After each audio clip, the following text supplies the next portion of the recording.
اور یہاں پاسپورٹ ہی چیک نہیں، 3.5 گھنٹہ اس لیے لگائے تھے۔ میں جس لائن میں کھڑا ہوا تھا میرے پیچھے ایک فلسطین کا شخص تھا، اس نے کہا یہ شرٹ نہیں نا میں ان کے انتم المجاہدین، یعنی مطلب تم اس وقت یہاں پر آئے ہو ایسے حالات میں، آپ بہت بڑے مجاہد ہیں۔ اور لفظ مجاہد کو وہ بھی سمجھتے ہیں اسرائیلی، تو انہوں نے سمجھا یہ ہندوستان کا آدمی بول رہا ہے۔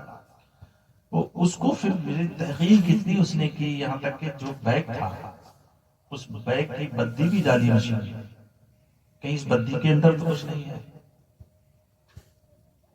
موبائل کا جو ہے کور جو تھا وہ بھی کھول کر کے اس میں ڈالا، صرف اس شک کی بنیاد پر۔ تو 3.5 گھنٹہ وہاں اسرائیل کے بارڈر پر لگے، اور ہر بارڈر پر گھنٹہ 1.5 گھنٹہ 2 گھنٹہ تک لگتا ہے، یہاں تک کہ سعودی عرب میں داخل ہوتے ہیں وہاں بھی ایسا ہی، کہیں بھی جائیں۔ تو یہ سرکار کا فیضان تھا کہ بتائیے کہ ایک دوسرے ملک سے آدمی آیا ہے، ایک داڑھی ٹوپی والے ہزاروں ہوتے ہیں۔ سرکار غوث پاک کا یہ کرم تھا، حضور کی کرامت تھی اور ان کی نوازش تھی کہ پاسپورٹ دیکھنا تو بہت بڑی بات ہے، ہاتھ میں بھی نہیں لیا، اس کا نمبر بھی نہیں ڈالا، اور ہاتھ اٹھا کر بولے ہمارے لیے دعا فرمائیے جہاں بھی آپ جائیں۔ سبحان اللہ اکبر، یا رسول اللہ، یا رسول اللہ، زندہ آباد، زندہ آباد، اللہ اکبر۔ ہم جو مرید کرتے ہیں، ہمارے دادا پیر نہیں، باپ پیر نہیں، کوئی گاؤں میں پیر نہیں، کوئی علاقے میں پیر نہیں، لیکن آج ہندوستان نہیں، ہندوستان کے 23 فردوسوں میں مریدین کی تعداد ہے۔ اگر جنات کو شامل کر لیا جائے تو پوری دنیا کے اندر تعداد نکلے گی، ہندوستان کا تو کوئی کونا کونا بچا ہوا نہیں ہوگا۔ تو کہنے کا مطلب یہ سب نوازشیں سرکار ہی کی ہیں، انہوں نے نوازا ہے۔ ورنہ 100 سال جب مرید کرتے ہو جاتے ہیں، جیسے کسی کا دادا پیر تھا، پھر اس کا باپ پیر ہوا، اب اس کا پوتا پیر ہے، تو اس کو 100 سال سے لوگ جانتے ہیں۔ لیکن جس کے دادا پردادا، جس کے گاؤں، جس کی کسی کوئی پہچان نہ ہو، اور پورے ہندوستان میں اس کے پاس بڑے بڑے علماء، مشائخ، مفتی آئیں، یہ سرکار ہی کی فیضان، ان کا نوازش، ان کی کرامت ہے، ان کی کرامت ہے یہ۔ اب آپ نے دیکھ لی، بہت بڑی بات ہے یہ کہ میرا وہاں پاسپورٹ چیک نہیں کیا گیا اور مجھے اندر جانے دیا، اور ایسے واقعات میں یہ سب کرامتوں میں ہم لکھ رہے ہیں۔ سرکار کی کتاب جو اس میں یہ کرامتیں آئیں گی، لکھی ہوئی ہوں گی۔ اور پھر میں ایک شہر ہے وہاں سے جہاں ہمارے امام اعظم پیدا ہوئے تھے، کوفہ، اور وہ کوفہ بہت، جہاں حضرت امام حسین کو بلایا تھا، کوفہ والوں نے خط بھیج کر آپ تشریف لے گئے تھے، پھر وہاں جنگ شروع ہوئی تھی، پھر وہیں آپ شہید ہو گئے تھے کربلا میں، تو کوفہ والوں نے خط بھیج کر بلایا تھا۔ اس کوفہ میں جب میں گیا تو وہ بہت بڑی مسجد ہے، جیسے جامع مسجد اپنی ہے دہلی کے اندر، اس سے بھی زیادہ بڑی، وہ حضرت علی کا دارالخلافہ تھا، یعنی جیسے اپنے جو پردھان منتری کے بیٹھنے کا ہوتا ہے پہلے بادشاہوں کا، ایسے ہوتا تھا، تو وہ وہاں بیٹھا کرتے تھے۔ حضرت علی کو رسول اللہ صلی اللہ علیہ وسلم نے ادھر بھیجا تھا، کوفہ میں، عراق میں، تو اسی میں وہ شہید ہوئے تھے، اس لیے وہاں جانا تھا، اور اس لیے کہ حضور وہاں پیدا ہوئے ہیں ہمارے امام اعظم رضی اللہ تعالیٰ۔ تو جب میں وہاں داخل ہوا تو اس پر اتنی مطلب پولیس تھی، اتنی مطلب سختی تھی وہاں کہ آپ اپنا موبائل اندر لے کے نہیں جا سکتے، اور آپ کو سب کچھ چیک کیا تھا، یہ پر سب کچھ دیکھا جاتا تھا۔ جب میں گیٹ پہ پہنچا تو مجھ سے کیا، اس نے سپاہی نے کہا جو وہاں تھا، اس نے کہا انت حنفی؟ میں نے کہا الحمدللہ انا من الاحناف۔ جب وہ یہ پوچھ رہے تھے آپ امام اعظم کے ماننے والے، میں نے الحمدللہ اور جواب دیا، تو نہ میرا موبائل لیا ان لوگوں نے، نہ ہی میرا پرس دیکھا، مجھے اندر جانے دیا۔ میرے آگے پیچھے بڑے حیران تھے دیکھ کر کے کہ یہ کون شخص ہے، اس کا نہ موبائل لیا گیا، نہ اس کا پرس چیک کیا گیا، اس کو اندر جانے دیا جا رہا ہے۔ یہ سب کیا تھا؟ ابھی یہ سرکار ہی کی نوازش تھی، یہ حضور ہی کا کرم تھا، ان کی بچپن سے ہی محبت اللہ نے ڈال دی تھی۔ اور میں نے اپنے کلام میں لکھا ہے، لقب محمود حسن قادری تیرا ہوا تب سے، ہوا ہے فیض جب سے عارفانہ کو سے۔ ایسے لوگ مرید ہونے آتے ہیں، میں خود حیران ان کو دیکھ کر، ان کی عمروں کو، ان کے علم کو دیکھ کر حیران ہو جاتا ہوں۔ یہ سب سرکار کی، میں بتانا یہ چاہ رہا ہوں، جب تم اللہ والوں سے محبت کرو گے تو آپ کو اتنا مل جائے گا جو آپ مانگے سے بھی نہیں لے سکتے۔ یہ محفلیں کوئی معمولی محفل نہیں، بڑی محفل ہوتی ہے. ایسی تقریر تو میں نے سرکار غوث پاک کورس میں خانقاہ میں بھی نہیں کی تھی جو آج آپ کو یہ بات بتائی جا رہی ہے. لیکن یہ بھی ایسا مرید ہے کب سے انتظار کر رہا تھا نئے مکان بننے کے بعد کہ اپنے پیر و مرشد کو بلاؤں گا، جلسہ کروں گا، جب تاریخ دے دی جائے گی. تو ہفتہ 2 ہفتہ 10 دن نہیں لیتے ہیں، 1-2 دن بیچ میں دیا ہے اور فوراً پروگرام رکھ دیا. آج سے نہیں، کافی دن سے انتظار ہو رہا تھا. بتانے کا مقصد یہ ہے، میں نے جو ایک بات کہی تھی اسے یاد رکھو. جیسے آپ نے پوری رات نفل نماز پڑھی تو یہ بہت اچھی بات ہے. پوری رات آپ کو عبادت کا ثواب ملے گا، ہزاروں رکعت کا آپ کو ثواب ملے گا. پوری رات شب بیدار آپ مانے جائیں گے، اللہ کی راہ میں ذکر کرنے والے، جگنے والے، مجاہدہ کرنے والے مانے جائیں گے. اس طریقے سے اگر آپ 100 رات گزار دیں تو وہ چیز آپ کو حاصل نہیں ہوگی جو اللہ والے کے پاس ایک پل میں حاصل ہو سکتی ہے.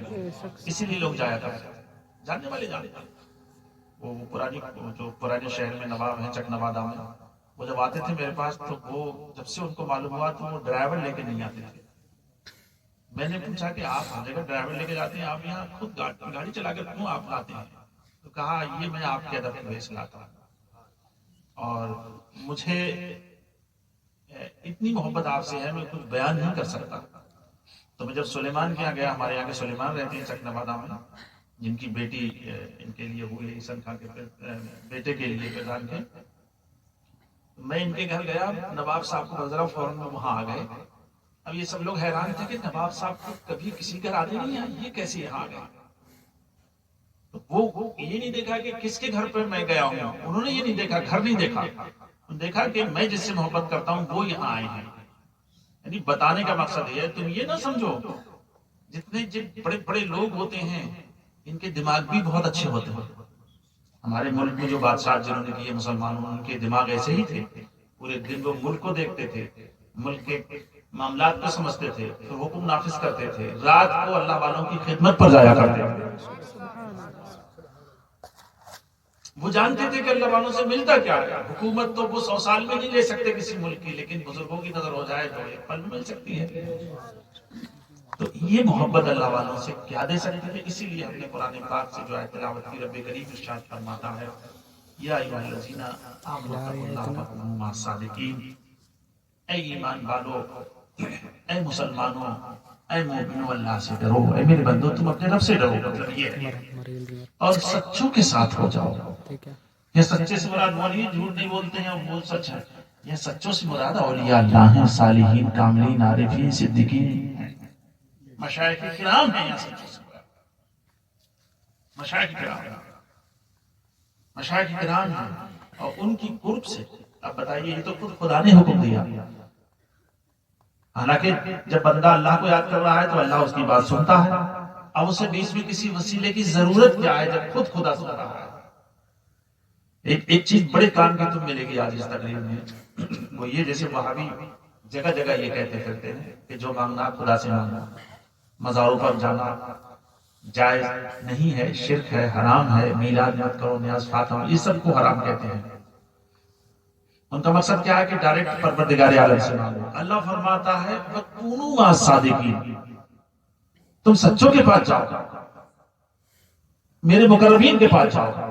تو اللہ کے ولی سے زیادہ اللہ کا مقرب کوئی ہوتا ہی نہیں ہے. تو آپ اس سے کہو گے وہابی سے، اگر وہ آپ کو کبھی نصیحت کرے کہیں مل جائے، ملتی ہیں جماعتیں آتی ہیں جگہ جگہ کبھی، تو آپ اس سے کہو گے اچھا یہ بتا تو کیوں بول رہا ہے جب تو قرآن کو ہی نہیں مانتا؟ وہ کہے گا میں کیوں نہیں مانتا؟ تو آپ کہو کہ اگر تو قرآن کو مانتا تو وہابی دیوبندی نہیں بنتا، اس لیے کہ قرآن میں جو لکھا ہے تو اس کے خلاف بول رہا ہے. بس اتنا کافی.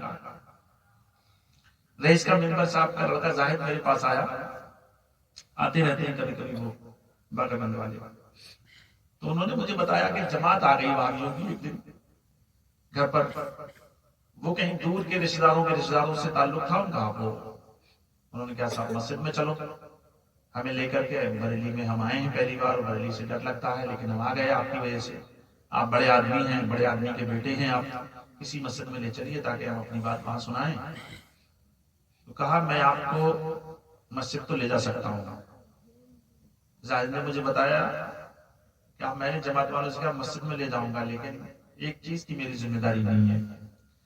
جب آپ کی مار لگے گی، پٹائی ہوگی تو میں بچا نہیں سکتا آپ کو. آپ تیار ہیں؟ تو خاموش ہو گئے. بولے آپ جتنی جلدی ہو سکے یہاں سے نکل جائیں. اگر آپ کو ماریں گے، اگر میں نے بچایا تو مجھے بھی کوئی بچانے والا نہیں ملے گا، میری بھی آپ کے ساتھ مار کرے گا. ابھی جو عزت میرے لوگ کرتے ہیں عزت بھی ختم ہو جائے گی. بعض لوگ ایسے ہوتے ہیں ان چیزوں پر دھیان نہیں دیتے اور کوئی کسی کے ساتھ کوئی کسی کے ساتھ ہو جاتا ہے. سب سے بڑی بلا مصیبت اس وقت یہی ہے. بیماری ہے، انسان مر جائے گا کوئی بات نہیں ہے، مرنا تو ہے ہی. آج نہیں مرے گا، کل مرے گا، 100 سال بعد مرے گا، 50 سال بعد مرے گا. لیکن اگر ایمان میں کمی آ گئی تو یہ تو بہت ہی بڑا نقصان ہو گیا. لہذا اپنے ایمان میں کبھی کمی آنے نہ دو. اپنے پیر و مرشد سے جب کہیں ایسی جگہ الجھو، فون سے معلوم کر لو، میسج کر کے معلوم کر لو، فوراً جواب دو. خاموش نہ رہو، اس کو راستے پر لاؤ، تم نہ بھٹکو، کیونکہ تمہارے گردنوں میں غوث اعظم کا پٹا پڑا ہوا، اور جو غوث اعظم کا ہے وہ رسول اللہ کا ہے، جو رسول اللہ کا ہے وہ اللہ کا ہے. بس یہی کافی ہے. یہ شیطانوں کی جماعت کے بارے میں حضور اکرم سرکار مدینہ اللہ کے محبوب اپنے آقا اپنے مولا نے پہلے ہی بتا دیا تھا کہ ایک دور ایسا آئے گا کہ نجد سے ایک شخص پیدا ہوگا جس کی جماعت میں لوگ شامل ہوتے چلے جائیں گے، لیکن اس کا کوئی بھی عمل قبول نہیں ہوگا. بخاری شریف جو سب سے عرفہ والا سب سے افضل صحیح حدیث ہے اس کے اندر لکھا ہوا ہے. تو یہ ان تقریروں میں جو ان لوگوں کی بات لانے کی ضرورت نہیں ہے، وہ اتنے خبیث لوگ ہیں. لیکن محفلوں کا مقصد ہے علم دینا، تمہارے سینوں میں تمہارے دماغوں میں علم بھرنا. تو اگر یہ چیز رہی تو کبھی کوئی بھٹک نہیں سکتا، ورنہ خبریں آتی رہتی ہیں، کوئی کہیں سے بھٹک گیا، کوئی کدھر سے بھٹک گیا. ایک شخص رہتا ہے ڈیلا پیر میں کئی سالوں سے، وہ علی گڑھ پڑھنے گیا، وہاں سے بھٹک گیا. وہ اتنا بھٹکا ہوا ہے، اس کی عورت بغیر پڑھی لکھی تھی، علی نگر کی ہے، لیکن وہ اتنی بڑی کٹر ہو گئی ہے وہ خود جماعت لے کر جاتی ہے. اب بتائیے جیسے کہ آدمی صحبت میں رہتا ہے. ہمارے نوسیکھا نیتا ہیں، لیکن نیتا ایسے کم ہوتے ہیں جو نمازی پڑھتے ہوں اور دین کی بھی خبر رکھتے ہوں. یہ لوگ ایک بار کوشش کی تاکہ یہ نو نگلا لے آئے، اس کو بڑی اچھے سے کوشش کی، لیکن وہ نہیں آیا. کیونکہ مجھے جانتا ہے، اس نے مجھے دیکھا ہوا کہیں نہ کہیں. ان کا مقصد یہی تھا، نیک نیت تھی، اگر یہ چلا گیا راستے پر آ گیا تو یہ ہمارے لیے بڑی کامیابی ہوگی، یعنی ایک آدمی سنی صحیح العقیدہ مسلمان بن جائے گا. تو نیتا اگر ایسے لوگ کرنے لگے یہ کام تو بہت کام ہو سکتا ہے. ایک نیتا ہماری مرید آتے ہیں ادھر کاس گنج سے، انہوں نے کتنے وہابیوں کو سنی بنا دیا. جب میں جاتا ہوں فون کرتے ہیں، ابھی کہاں ہے تو ادھر آ، مرید ہو پہلے آ کر کے ادھر. اور ان سے کوئی منائی نہیں کر سکتا، ایسا روب ایسا دبدبا ان کا ہے. ابھی آئے تھے پروگرام میں، وہ ضروری کام تھا، جلدی ان کو میں نے بھیج دیا تھا. تو کتنے وہابی سنی بنے، کیسے بنے؟ جب وہ مرید ہو جاتے ہیں تو کہتے ہیں جو آپ کو کہا ہے، جو آپ مرید ہوئے اب کبھی دیوبندی مسجد میں نماز مت پڑھنا، نہ کبھی ان کی جماعت میں بیٹھنا، نہ کبھی ان سے جانا، نہ دوست. تو اب دو چیزیں ہیں، امام اگر ایسی بات کہے گا، امام کی بات جلدی آدمی نہیں مانے گا، لیکن اگر کوئی ایسا روک دبدب والے نیتا کہہ دے تو پھر چلا ہی جائے گا نیچے سر جھکا کر کے. 3-4 گھر سنی بن گئے تقریباً. اب 4 گھروں کا بن جانا آپ سمجھو سینکڑوں بن گئے، ان کی اولادیں بڑھیں گی، کم تو نہیں ہوں گی. تو یہ مجھے اپنے کئی میرے مرید ایسے ہیں جن پر مجھے بڑی خوشی ہوتی ہے، دعا نکلتی ہے ان کے لیے، اللہ ان کو اور ترقیاں دے. تو آپ یہ نہ سمجھو کہ یہ کام مولانا، عالم، پیر، فقیر، حافظ کاری ہی کریں گے، آپ بھی کر سکتے ہیں. طریقے سے اپنے طریقے سے کریے، طریقے سیکھیے. اب آپ نے اگر ایک وہابی کو سنی بنا دیا تو سمجھو ایک ہندو کو مسلمان بنا دیا. اب یہ کتنا بڑا سوال ہے. تو اگر کوئی آپ کے اس میں ہے تو آپ برابر لگے رہو، اس کو لاؤ، آ جائے گا، بچے گا نہیں انشاءاللہ. کیونکہ سنیوں کے ساتھ اللہ رسول کی طاقت ہوتی ہے، اور وہابی کے ساتھ صرف شیطان کی، اور شیطان کا داؤ تو بہت کمزور ہے. آپ نے لاہور پڑھا، شیطان فرار. اذان پڑھنے سے شیطان بھاگ جاتا ہے. حدیث شریف میں لکھا ہے جب شیطان اذان کی آواز سنتا ہے تو اتنی دور چلا جاتا ہے جہاں سے آواز نہیں آئے. مثال کے طور پر میکوں کی آواز بہت دور جاتی ہے، پہلے میک نہیں ہوتے تھے، ایسے منہ سے اذان ہوتی تھی تو محلے میں آواز جاتی تھی، پورے گاؤں میں نہیں جاتی تھی. لیکن جہاں آواز جاتی ہے اور بڑی بری طریقے سے چیختا وہ بھاگتا ہے. اسی طریقے سے جب کوئی مومن بندہ لا حول ولا قوت الا باللہ العلی العظیم پڑھتا ہے، یہ کلمے کا آدھا جز ہے. پورا کلمہ یہ سبحان اللہ والحمدللہ ولا الہ الا اللہ واللہ اکبر ولا حول ولا قوت الا باللہ. اس کے پڑھنے سے شیطان پر تلوار اور بم جیسے رکتا نہیں ہے. اگر آپ کو نماز کا ٹائم ہو گیا، آپ کا نماز کا دل نہیں کر رہا، آپ طبیعت نہیں کر رہی اٹھنے کی، آپ بار بار اس کو پڑھیے اور بسم اللہ پڑھ سکتے ہیں، وہ بھاگ جائے گا، بس وسا ختم ہو جائے گا، فوراً وضو کریے، انشاءاللہ پھر آپ کی نماز چھوٹے گی نہیں ہر بار اگر ایسا کریں گے۔ اور 2 مہینہ اگر آپ نے ایسا کر لیا پھر آپ کو کوئی روک ہی نہیں سکتا نماز سے۔ مومن کے پاس بڑا قیمتی ہتھیار اور سب آسان ہتھیار ہے، سب آسان، سب آسان ہے۔ اور بتایا جاتا ہے لوگوں کو، اللہ تعالیٰ سے دعا التجا ہے اپنے حبیب کے صدقے میں، سرکار مدینہ کے صدقے میں اس بزم کو قبول فرمائے اور ہمیں اپنے دوستوں کے غلاموں میں تعاون زندہ رکھے اور ایمان پر خاتمہ فرمائے۔ وآخر دعوانا ان الحمد للہ رب العالمین۔